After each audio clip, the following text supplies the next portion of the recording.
My CFO husband was standing at the front of the conference room when my boss turned to me and asked, "Maya, can you explain why your Q3 performance bonus was manually overridden?" Before I could form an answer, my husband glanced up from his laptop and said, in the same easy tone he used to read grocery lists aloud, "I flagged it as a conflict of interest adjustment. She's my wife." The room went still.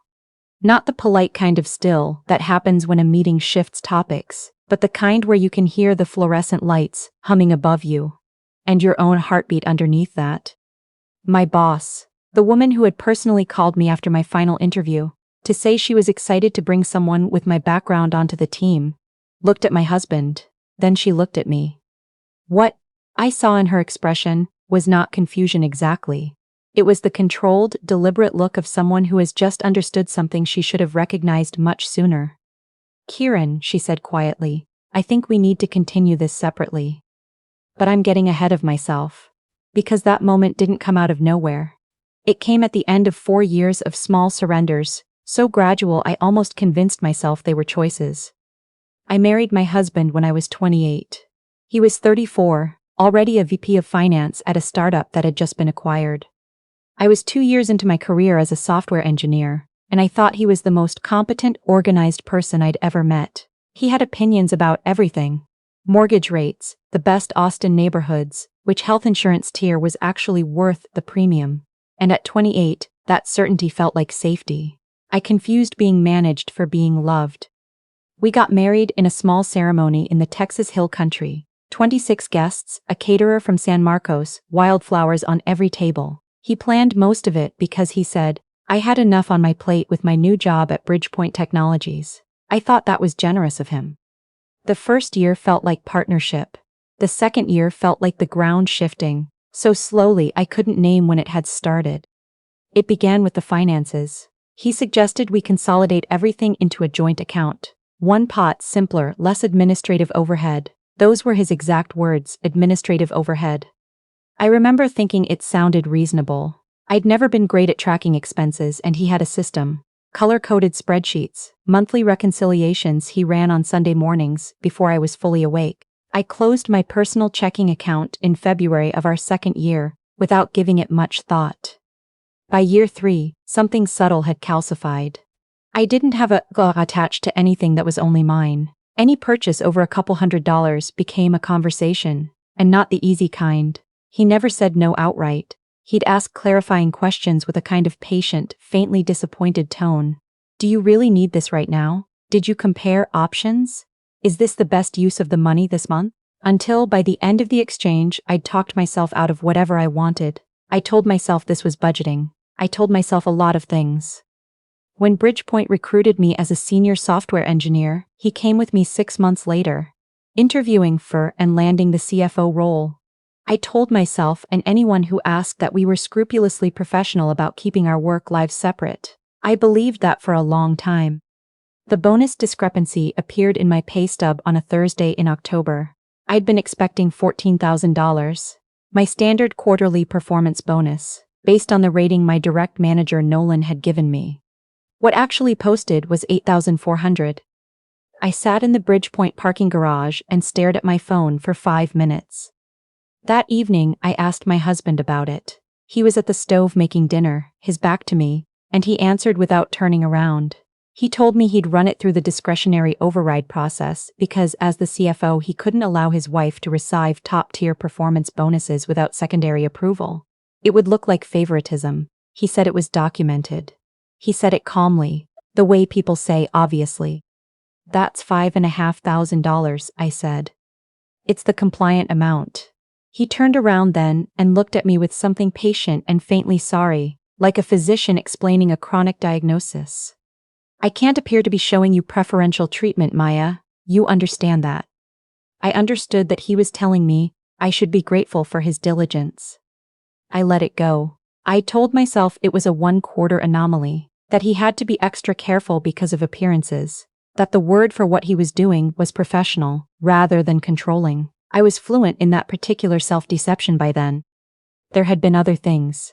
Looking back now, I can arrange them like evidence, but at the time they each arrived separately, each one small enough to explain away.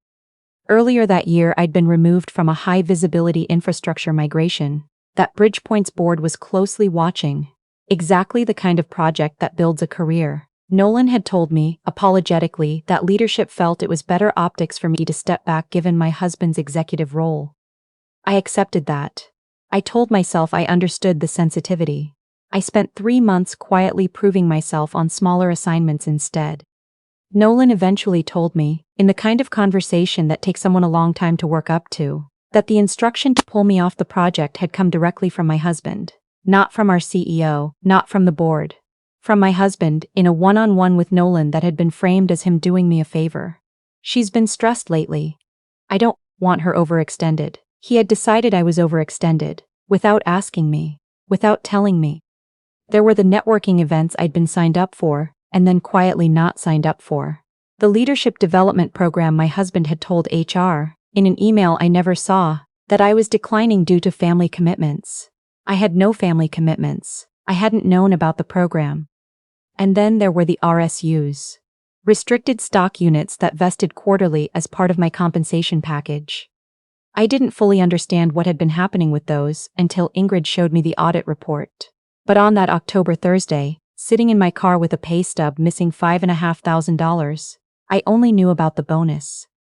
I decided to bring it up quietly with Nolan before the all-hands financial review. What I didn't know was that Ingrid had already seen the override. My boss reviewed every compensation action in a rolling 30-day window as a governance practice she'd built into the company from its founding. She noticed my adjustment within 48 hours of it being processed and put it on the agenda for the quarterly finance review, the same meeting where my husband would be presenting Q3 results. I walked into that conference room on a Friday morning with my laptop and a coffee I hadn't finished and absolutely no idea what I was walking into. My husband was already at the front of the room, setting up his slide deck. He smiled at me when I came in, the comfortable automatic smile of someone who doesn't think they've done anything wrong. I sat across the room. Nolan settled in beside me. Members of the finance team, 2 other engineers, and the head of HR filled the remaining seats. Ingrid came in last. She set her portfolio on the table, looked at the group, and said, before anything else, before we get into Q3 results, I want to address something from the compensation report. She pulled up a single slide, my name, my original bonus figure, the override amount. Maya, she said, looking directly at me, can you explain why your Q3 performance bonus was manually overridden? I was a half second from deploying the compliance explanation my husband had given me.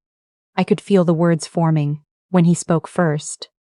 I flagged it as a conflict of interest adjustment, easy, unhurried, like he was reading a line item from the budget. She's my wife. I had payroll apply the discretionary override to keep the compensation decision clean. It's compliant, it's documented, and it's the right call for optics.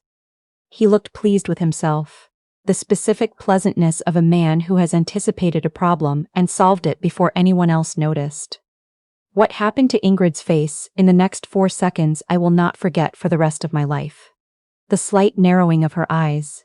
The way her chin lifted just a fraction, the controlled, careful stillness of someone who has just confirmed a suspicion they'd hoped was wrong. You overrode your wife's performance bonus, she said, not a question. For compliance. Without informing her in advance that you were doing so. The room had gone the kind of quiet that feels physical, that presses against your eardrums. My husband shifted fractionally in his chair. I explained it to her. After the deposit posted, I said. The words came out before I'd decided to say them. My husband looked at me, and I recognized the expression. The particular stillness that meant I had stepped outside what was acceptable, and we would discuss it privately later. I found out when my pay stub appeared, I continued, and my voice was steadier than anything else in my body at that moment. He told me it was policy. I've been here 2 years. I received 2 full bonuses before this quarter with no adjustment. I've never seen this policy in the employee handbook. Ingrid set her pen down. Kieran, she said, I'm going to need you to step out. He left with deliberate unhurriedness, straightening his blazer, picking up his phone, walking to the door like a man who is leaving by choice rather than instruction. When the door clicked shut, the air in the room changed in a way I felt in my chest. Ingrid looked at me for a long moment. Then she asked something I wasn't expecting. How long has this been going on? I told her I didn't know what she meant. How long, she said. Has your husband been making professional decisions about your career without your knowledge? She gave me space to talk, and I used it. The project removal. The networking events that had disappeared. The performance conversation Nolan had been quietly influenced to frame a certain way. It came out in the order I remembered it rather than any logical sequence, and Ingrid sat across from me and listened without interrupting, taking notes on a legal pad in handwriting I couldn't read from where I was sitting. When I finished, she turned her laptop toward me and showed me a table from the audit report, vesting dates, share allocations, deposit records. The numbers didn't match what I expected. Over 18 months, a portion of my RSU deposits had been redirected through our joint brokerage account, an account I hadn't opened, hadn't known existed, and transferred from there to somewhere else. I had not authorized any of it. I needed to understand whether this was something you knew about before we went further, Ingrid said carefully. I didn't know about any of it, I said. My voice came out strange, like it belonged to someone at a slight distance from me. I drove to my best friend Tamara's apartment in South Austin that afternoon, and sat on her kitchen floor for 40 minutes, while she made tea neither of us touched. I told her everything. The bonus, the RSUs, Ingrid's questions, the audit report, the project I'd been removed from 2 years ago. The slow, assembled picture of 4 years of my husband making decisions about my money and my career while I thanked him for being organized. He stole from you, Tamara said. She wasn't softening it. That's what this is. I let him manage the accounts. I didn't pay attention. He managed your money into a separate account you didn't have access to. She sat down across from me on the floor. He works at the same company. He knew exactly what those RSUs would vest at. He knew what removing you from that infrastructure project would cost you. He did this deliberately. My phone had 16 missed calls from my husband. Texts that started as call me and escalated through. We need to talk before this gets out of hand and arrived at, eventually, you have no idea what you're doing to this family. His mother called twice. His brother left a voicemail I listened to once and then deleted. Something about how I'd always been difficult, how they'd tried to welcome me, how I was going to destroy everything over a work misunderstanding. His mother left a second voicemail that was harder to ignore, because she was crying, and I had eaten dinner at her house more than 100 times. And she called me honey the way my own mother did, and it still didn't change what the numbers in that audit report said. I blocked the numbers and called an employment attorney. The investigation Ingrid launched brought in outside counsel, a deliberate choice to ensure no appearance of internal bias. For 3 weeks, I answered questions in executive conference rooms, signed affidavits, and reconstructed conversations from text messages and calendar records. What they found was more extensive than the bonus and the RSUs. My husband had used his CFO access to the HR system, an access level the CFO legitimately held, to insert a note into my personnel file flagging me as a quote flight risk with compensation sensitivity, a designation that had shaped how my manager framed my performance conversations for 18 months. He had redirected $11,000 in RSU proceeds over 6 quarters. He had intervened twice in conversations between Nolan and the executive team about potential leadership opportunities for me. Not in writing, but in hallway conversations that left no paper trail and no recourse. 12 days into the investigation, I received an email from a woman named Roxanne. She had worked in Bridgepoint's finance department 2 years before I joined, and had seen a reference to the investigation through a mutual connection. She reached out, she said, because she believed I should know I wasn't the first person this had happened to. We met at a coffee shop on South Congress. She was direct and careful in the way people are when they've spent a long time working out exactly how to say something. Under my husband's supervision at his previous company, she had experienced the same pattern: quiet manipulation of her performance record, interference in her project assignments, financial irregularities in her expense processing. She had quit. She had spent the better part of a year wondering if she'd imagined it. I didn't imagine it, she said, looking at me across the table, and neither did you. She agreed to provide a written statement to outside counsel. I filed for divorce 8 weeks after the conference room, My attorney had handled financial abuse cases for over 2 decades and wasted no time on reassurance. Texas is a community property state, she explained, but the RSU redirection was not community property management. It was misappropriation. The altered personnel file was a documented abuse of system access.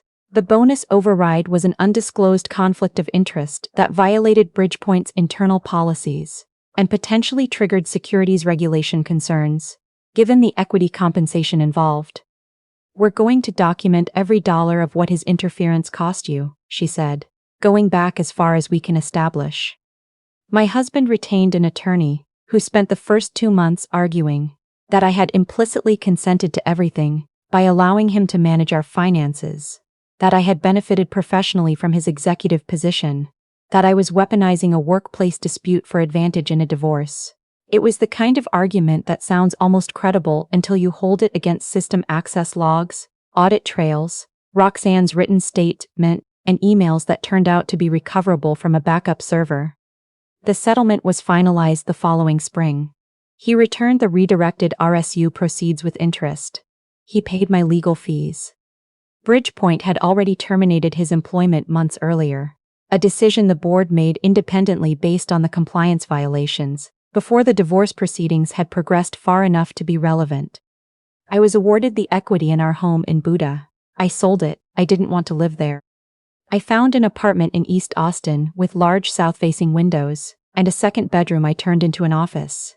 I bought a sectional in a warm rust color because I'd always wanted one, and he had always said that shade was impractical. I filled bookshelves with things that were mine, arranged in an order that made sense to me. The first morning I woke up there alone.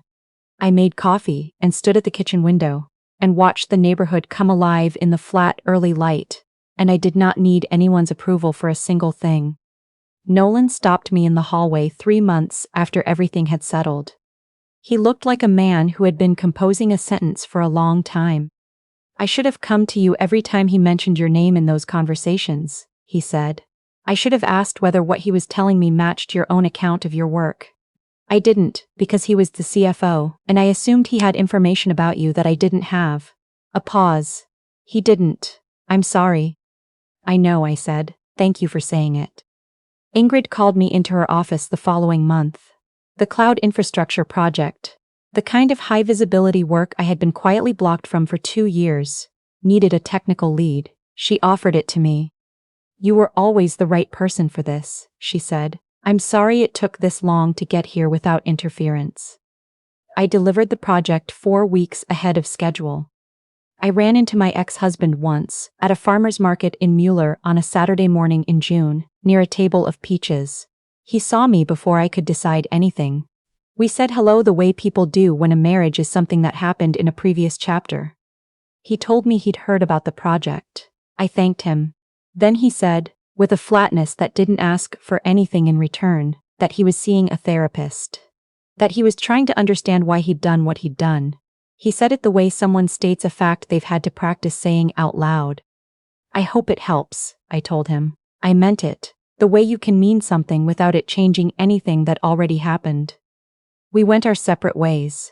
I drove home with the windows down through the summer heat, and I thought about what Ingrid had said to me the morning after the conference room, before any of the formal proceedings had started, when she had looked at me across the table and said quietly, "You did nothing wrong by trusting someone. The wrong was entirely in how he used that trust." It had taken me a long time to actually believe that. Not just to nod at it, but to hold it and feel it settle. I was still learning what it looked like to take up my full amount of space, to ask for things without rehearsing the request first, to walk into a room and not automatically measure how much of it I was allowed to occupy. But I was getting there. The apartment had rust-colored furniture and south light and coffee, made exactly how I liked it. The project was in production and performing ahead of projections. My team was good, and I told them so without hedging. I had stopped disappearing. That was enough to start with.